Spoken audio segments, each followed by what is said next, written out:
ராகு திசையில் குருபத்தி நடந்தால் குருமார்களுக்கு போய் பாத பூஜை பண்ணிட்டு வாங்க.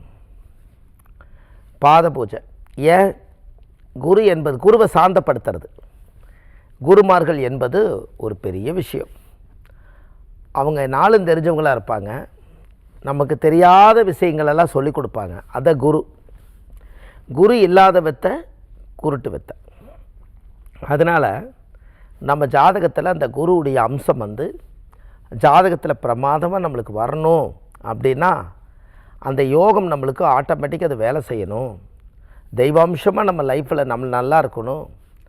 நம்ம முன்னோர்களுடைய ஆசீர்வாதமெல்லாம் சிறப்பான முறையில் இருக்கணும். அப்படின்னா அந்த ஜாதகத்தில் நம்மளுடைய யோகங்கள் எல்லாமே சப்போர்ட்டிவாக இருக்கிறதுக்காக அந்த ராகு நம்மளுக்கு அந்த குருவை சாந்தப்படுத்துகிறதா அதோட விஷயம்.